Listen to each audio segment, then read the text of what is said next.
Hello, so on Thursday I joined Bezi Platformer. It was a tiny game jam where we were using a new AI called Bezi you can use as a development assistant for Unity, and it's pretty good. Like, it helped us to do most boring things like setting inputs.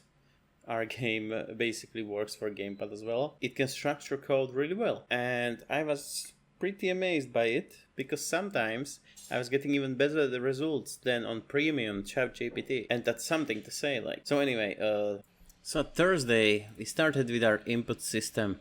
Then we did a simple pickup system and interaction system, and that was basically Thursday. And Thursday we were more brainstorming the idea of what we're gonna do. You're gonna be a child. We were thinking like we're gonna add a mom. Like, mom is gonna call you on your old Nokia or something like that. Like, he's gonna check like they need to hide in the arcade room and something like that. Then we start designing our 2D platformer. So three of us decided to make a game where you're gonna play as a ninja. There's a nice Asian pack we found. We didn't really have time to make our own assets. We definitely have capability of do our own assets, few basic stuff. And at Friday I was working on AI and now Mesh, and in some capacity Bezi AI was able to help me and solve some issues and bugs. Then I was doing a holding system so we can pick up anything, a coin or banana, which you can actually throw, and the NPC can slip on it or slide on it, and it's a hilarious falling animation and all the sounds. But like, there is not really point to do it like from game perspective, but it's just fun mechanic to add and have a laugh because it's a game on the end of the day. And we did some UI managing, starting to code some more system as a time management for 2D platformer. So when you get killed, you get game over, and then actually you need to get transitions from 2D to 3D in the first person, and then you're looking for coins and you put them in the arcade machines. And so another member of our team code time management system, like where is times run out, you lose, or if they lose, of course. And we was planning to do more NPCs or more puzzles or bosses, but we just didn't have the time for all of that. But there was a lot of like ideas where we could push this game more.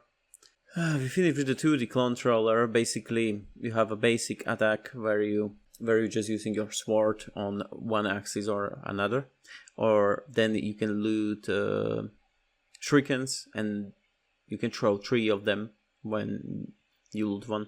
So it's or from melee attack you upgrade it to a ranged. When you throw 3 of them, then you're going back to your katana basically. And then we code some main menu and some more things. Then the next day we were fully downloading assets and importing into the level and adding more systems and fixing some bugs, adding sounds. Oh!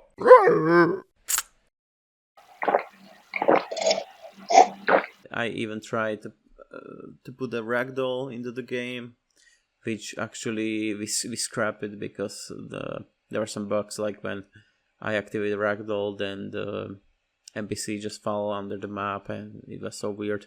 And we didn't have a time because ragdoll is not that easy to do, and I will have to spend a lot of time debugging that, and we didn't have time for that. And we're fixing some animations of movement. We fixed some doors, and there was no much issues. Then I downloading some PlayStation 1.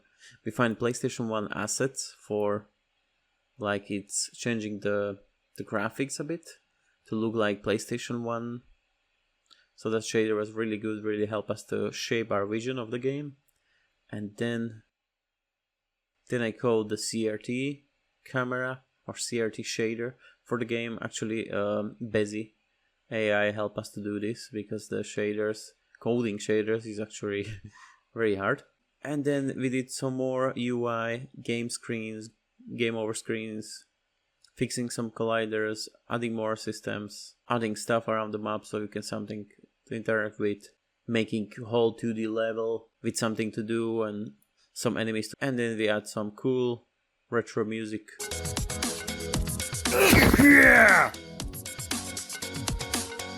That was basically it. Like the whole game, we spent on it around 120, 130 hours, maybe around 40 hours each. And it was really hard to work on it. Over the weekend it was fine, but then we were working after work Thursday, Friday and Monday. So it was not enough time for us, because of course you have to work as well. And we still don't know if we're gonna push this idea or our project to be fully developed or be a full game on Steam or whatever. Like we like the idea for the GameJam. I don't know if we're gonna push this idea more. We'll see about that.